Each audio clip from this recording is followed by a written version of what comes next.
àtúkù dédé àkókò yìí lórí ìkànnì Ohun Ìfẹ́sọ̀mídà TV àkóbójú ọjọ́ ṣeré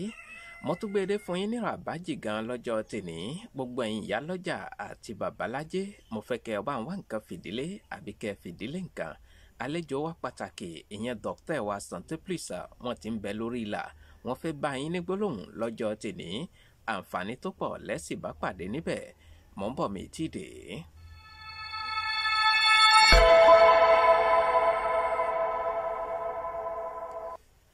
èmi ọmọ yín náà rèé èmi olólùfẹ́ yín èmi àná yín pàtàkì Muhammadu Akorede tí gbogbo èèyàn ń pè ní Ohun Ìfẹ́sọ̀mídà ọmọ oníjà kò mà náà yín náà rèé lórí ètò kó tó di pé dókítà wa Santé Plus láti lọ Abidjan wọn gbóhùn sókè lọ́hùn-ún gbogbo ẹ̀yin tẹ́ ń gbọ́ wa fún ìgbà àkọ́kọ́ tẹ́ ẹ̀ tí darapọ̀ mọ́ wa lórí ìkànnì yìí ẹ wo ibi funfun tí wọ́n kọ sàbọ̀nì ìyẹn subscribe sí nísàlẹ̀ yìí tó bá tó kò níbẹ̀ ẹ tí darapọ̀ mọ́ wa nù ẹ tẹ́ bá ti tẹ̀ kò ní sí níbẹ̀ mọ́ ìgbà yẹn gangan lẹ tó darapọ̀ mọ́ wa lórí ìkànnì yìí kò sì ní jẹ́ kẹ́ ẹ mọ́ pàdánù àwọn ètò wa ní kété tá a bá ti bọ́ sórí ètò bóyá ẹ bá fẹ́ bá mi ní gbólóhùn àbẹ́ ẹ fẹ́ mọ̀ nípa àkọsẹ̀jáyé yín àbẹ́ ẹ fẹ́ mọ̀ nípa àràwọ̀ yín ẹ bá mi sọ̀rọ̀ lórí nọ́mbà mi èyí tẹ́ ti mọ̀ bí ẹni mowó +229 97 74 76 51 fún àǹfààní ẹ̀yin tẹ́ gbọ́ English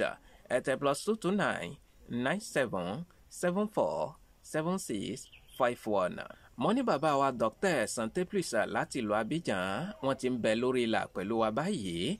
bàbá wa àwọn èèyàn tiẹ̀ ti ń bi mí lérè pé ṣé ẹ gbọ́ èdè Yorùbá ni mo ní kọ́dà ẹ gbọ́ èdè ànàgó ẹ tó gbọ́ èdè ọ̀họ̀rí kò sédè tẹ́ ẹ lè sọ sí fún wọn yóò wù mí kẹ́ ẹ sọ èdè Yorùbá fún wọn lórí ètò lọ́jọ́ tèmi kó tó di pé bàbá wa yóò gbóhùn sókè ẹ jẹ́ n kàn sí amójú ẹ̀rọ mi lọ́hùn ń ṣẹ́wọ́ sí mi mò ń padà bọ̀ sórí ètò.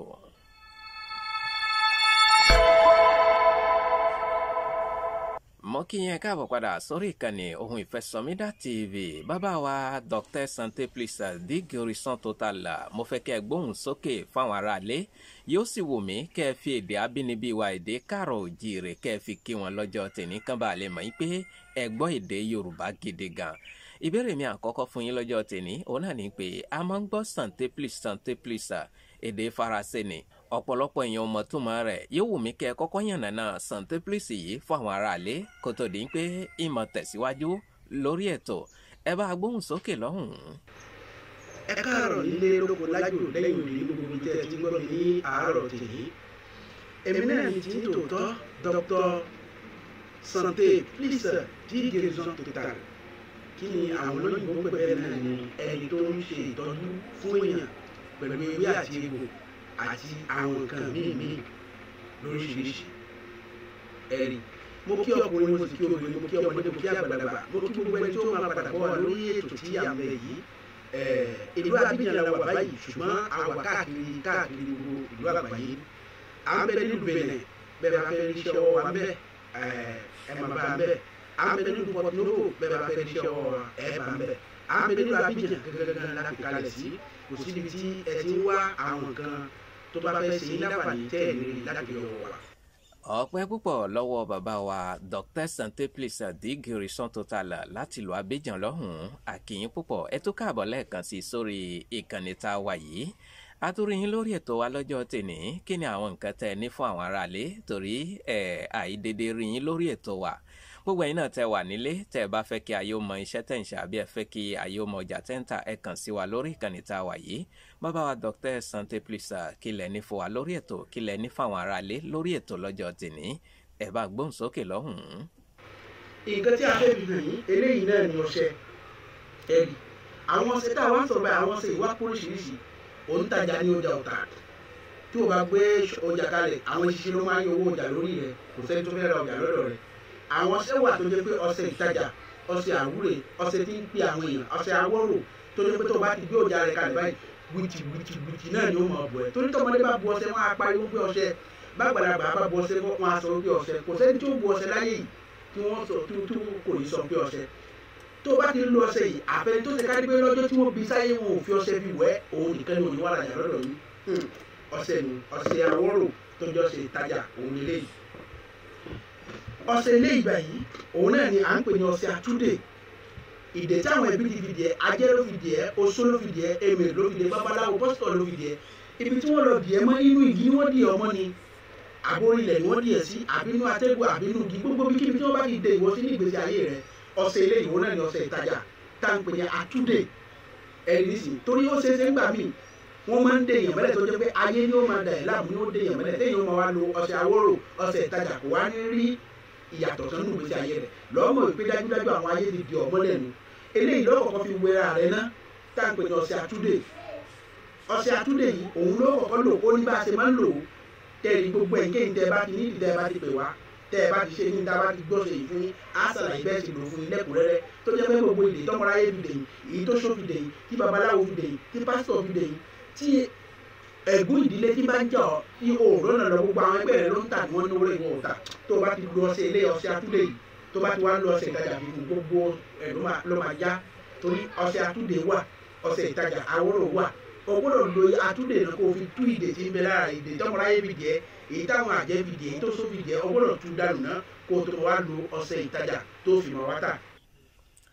ọpẹ́ púpọ̀ lọ́wọ́ bàbá wa Dr. Santé Plus Adigeri Santotal kó tó di pé mọ̀ tẹ̀síwájú gbogbo ẹ̀yin tẹ́ ń gbọ́ wa tẹ́ ń wò wá nínú ilé yín ẹ jẹ́ á fi tiwa ká fi gbé tiyín lárugẹ ẹ̀yin náà ẹ fi tiyín kẹ́ fi gbé tiwa lárugẹ ẹ jẹ́ káyé ó mọ iṣẹ́ tẹ̀ ń ṣe ẹ jẹ́ káyé ó mọ ọjà tẹ́ ń tà ẹ gbé ìpolówó yín wá sí orí ìkànnì yìí torí pé ìkànnì yìí ti kọjá bẹ́ẹ̀ àìmọye fálọ́wà láti ní káàkiri àgbáyé tó túmọ̀ sí pé káàkiri àgbáyé ni wọ́n ti ń gbọ́ wá káàkiri àgbáyé ni wọ́n ti ń wò wá báyìí ẹ gbé ìpolówó yín wá sí orí ìkànnì yìí ká fi tiwa ká fi gbé tiyín lárugẹ torí pé ìpolówó ọjà òun làgúnmọ̀ wò. bàbá wa Dr. Santé Plus ẹ bá wa tẹ̀síwájú fáwọn aráalé pẹ̀lú àwọn nǹkan tẹ́ ẹni fún wa lórí ètò lọ́jọ́ tèmi. ọ̀sẹ̀ lẹ́ẹ̀kẹta ọ̀sẹ̀ lẹ́ẹ̀kẹta òun náà tún ni eléyìí kìnnì kan dàbí láàmú mo jẹun lójú oorun ni mo ń ládàkálà lójú oorun àwọn lé eégún ló lé mi orò ló ń lé mi nǹkan kan lé mi lójú oorun ni àbí mo ń bọ́kùnrin láṣepọ̀ lójú oorun àbóbìnrin ló ń bá mi láṣepọ̀ lójú oorun kàbí mo ti wà ní mi ìrọ́kùnrin mi ò ní chance ẹ̀rì mi ò lápapàdé ọkùnrin gbogbo ọkùnrin tí mo gbé wọ́n kàn ń gbé mi wọ́n ń jù mí sílẹ̀ ni àbí ìyàwó tí mo bá ti fẹ́ wọ́n ń gbé mi wọ́n ń jù mí sílẹ̀ ni ṣètìráyì kó o ní ọ̀sẹ̀ yìí lọ́wọ́ kó o bẹ̀rẹ̀ sí níwẹ̀ àwọn ọkùnrin yóò máa sá ilé rẹ̀ ní ó wà wá ìjọba wù ọ́ bẹ́ẹ̀ tó jẹ́ olóríire tó sì mú bẹ́ẹ̀ àbí ọkùnrin náà nìwọ ò lẹ́fààní àti fẹ́ yàwó gbogbo àwọn obìnrin tó ń gbé wọn kàn wá jẹ owó rẹ̀ wọ́n ti lọ tó bá ti lu ọ̀sẹ̀ yìí a sì tó ẹ sọ́nà tó jẹ́ pé ìyàwó tó ṣàlùbáríkà nínú ilé rẹ̀ wá sì pàdé rẹ̀. ẹ wò ó ọ̀pọ̀rọ̀ kápẹ̀rẹ̀ afẹ́fẹ́ ní gbé lọ bàbá wa Dr. Santé Plus tí àwọn èèyàn bá fẹ́ bá yín sọ̀rọ̀ eré àwọn nọ́mbà wo ni wọ́n lè bá yín sọ̀rọ̀ sí ṣùgbọ́n kó tó di pé ẹ sọ àwọn nọ́mbà yẹn ẹ jẹ́ nǹkan sí amójú ẹ̀rọ mi lọ́hùn wọ́n ń ṣẹ́wọ́ sí mi à ń padà bọ̀ sórí ètò.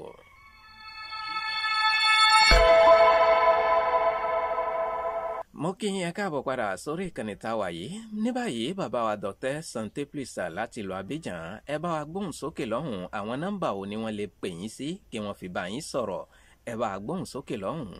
gbogbo etí tó bá ti ń gbọ́ mi lórí àkànnì tí à ń bẹ yìí nípa ìpolówó ọjà gbogbo àìsàn káìsàn tẹ́yìn bá ti ní ẹ̀yin sáà ti kàn sí Dr. Santé Plus Adigeri Santotal láwọn nọ́mbà tí ẹ lè fi kàn sí wa òun ni eléyìí tẹ́yìn dáwọ́ wà nílùú Abidjan àbí nílùú kíbi tẹ́ wà ẹ kọ́mpósé nìmẹ́rò nọ́mbà tó jẹ́ pé plus 225 01 03 60 23 03 nọ́mbà ẹlẹ́ẹ̀kejì tí ó ti MTN òun náà ni plus 225 05 56 56 53 80 nọ́mbà tó jẹ́ ti Orange tó jẹ́ ti international kódà nílùú òyìnbó lẹ bá ti wà ẹ bá ti pè wá gbogbo ẹ̀ náà ló lọ òun jẹ́ plus 225 07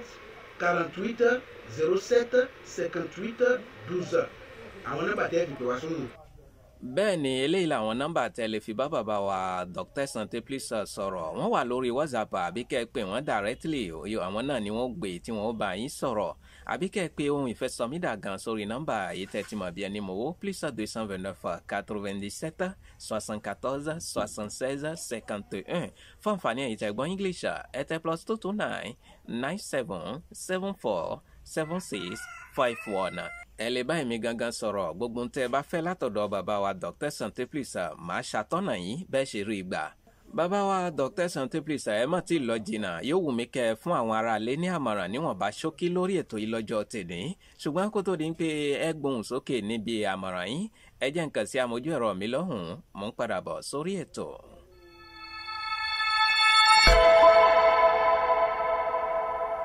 mo kí yín káàbọ̀ padà sórí ìkànnì Ohun Ìfẹ́sọ̀mídà TV. Bàbá wa Dr. Sante Plus àwọn náà la gbà lálejò lórí ètò yìí lọ́jọ́ tèní tí wọ́n ti ń gbé oríṣiríṣi àǹfààní wá sí etí ìgbọ́ yín. Bàbá wa kó tó di pé ẹ máa dágbére fún wa lórí ètò, àmọ̀ràn ó lẹ́ni tẹ́ fún àwọn aráalé tí wọ́n wà létí ìgbọ́ lọ́jọ́ tèní. Mo fẹ́ kí ẹ gbóhùn sókè lọ́hùn-ún. Àmọ̀ràn níwọ̀nba ṣókí, ẹ bá ń gbóhùn sókè.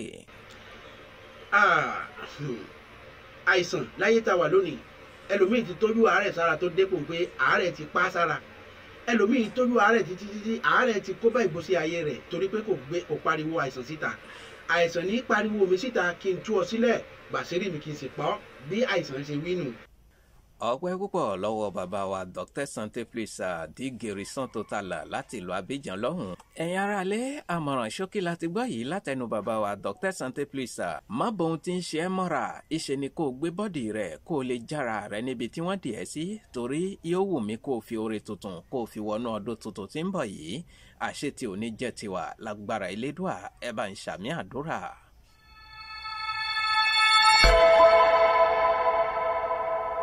Ẹ wò ó, nítorí àwíjàre kìtà ó tán lẹ́nu, ní rí jù bẹ́ẹ̀ lọ lórí ìkànnì yìí lọ́jọ́ tèní. Ẹ̀yin tẹ́ ẹ ti darapọ̀ mọ́ wa, ìṣe ni kẹ́ ẹ darapọ̀ mọ́ wa lórí ìkànnì yìí, kò ní jẹ́ kẹ́ ẹ mọ pàdánù àwọn ètò wa ní kété tá a bá ti bọ́ sórí ètò. Ẹ̀yàgbé mi ṣetán rèlú ìdàrú, bẹ́ẹ̀ lẹ́yà àlùkò mi ṣetán rèlú ìkọsùn, lékèlékè mi ṣetán rèlú ìkẹfùn. Mi máa fi léyìí ṣe lọ lọ́jọ́ tèní, mi ò ní lọ́lọ́ ẹja tó lọ tí ò dé sàlẹ̀ omi, bẹ́ẹ̀ ni mi ò ní lọ́lọ́ kọ̀ǹkọ̀ tó lọ tí ò dé sàlẹ̀ odò. Èmi ní màá wá, ẹ̀yin ní màá bá, ọ̀bẹ ní bẹ́ṣọ àtẹlẹsẹ̀ á sì bẹ́nà wò. Ẹni tó bá ní mọ́bọ̀ òun ní ní débà o. Muhammadu Akowode Akorede tí gbogbo èèyàn pè ní Ohun Ìfẹ́sọ̀mídà, Sẹ́ríkì ọlọ́pọlọ nọ́mbà ọ̀nà máyégún gbogbo sọ̀rọ̀. Mo ń dágbére lórí ètò kì í ṣe tekú kì í ṣe tarùn. Ìpàdé mi àti yín ó tún dé ní kòpẹ́kòpẹ́ lórí àkọ́tún ètò. Títí ìgbà tá a tún mọ́ pàdé, mi ò fi ń sínú ìbànújẹ́ o, mi ò ní dé bá yín nínú ìbànújẹ́. Ó dàbọ̀.